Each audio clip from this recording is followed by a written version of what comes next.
So, before I get to the top 10, I wanted to do a video of honourable mentions, games that just missed on that top 100 list. Making a list like this is of course personal opinion. When I was putting together the list, I went through all the Vita games I had played. I shaved it down to 100, but here are 10 that just missed the top 100. These are in no particular order, by the way. I Am the Hero. I Am the Hero was a lot of fun. The controls were a bit awkward, but other than that, it was a very good game with some great pixel graphics.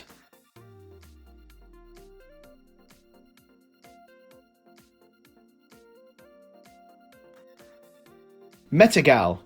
MetaGal is basically a Mega Man clone, but it's a really good clone. It's not a very long game, but it controls well, and the boss powers that you obtain add some very cool variety to the gameplay. It's very short though, and once I finished it, even though I unlocked new characters, I didn't feel like I wanted to play it again.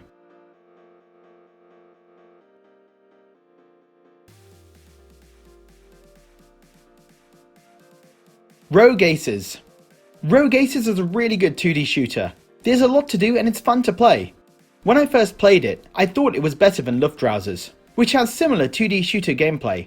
But I find Rogue Legacy is just not as addictive as Luftrausers, and the straightforward mission objectives from Luftrausers make it much more friendlier for pick up and play sessions. So I ended up leaving Rogue Legacy off my top 100.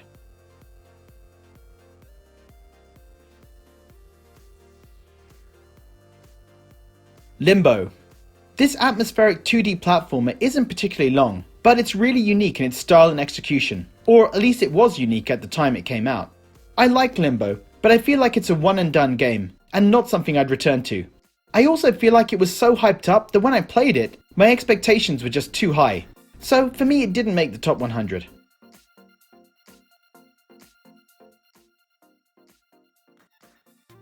Thomas Was Alone. Entertaining but short and with great narration. It's not a game with much replay value, but it's fun while it lasts.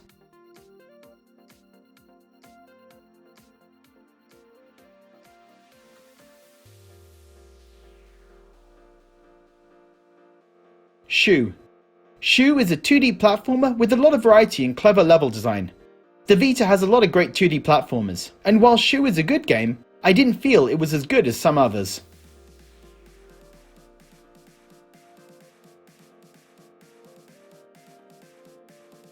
Halloween Forever. I had fun playing Halloween Forever. It's a little short, but it plays well with some cool pixel graphics. I think if there was more to do and more levels, it would have made the top 100.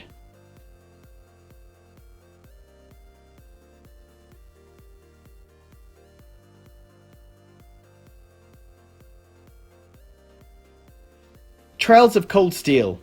It may be surprising seeing this not make it into the top 100.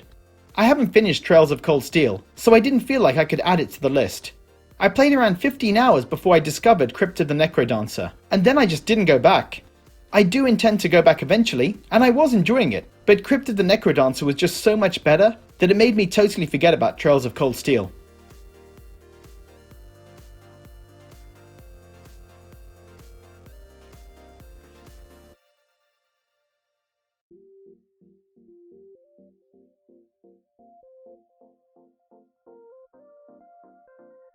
Olly 2. Olly 2 was a fun skating game. I enjoyed it, but I was pretty bad at it, and replaying levels again and again and again eventually got old.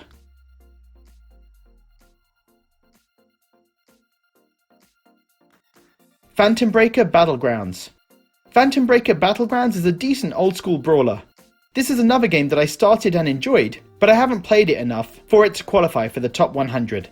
It's a good game though from what I've played so far.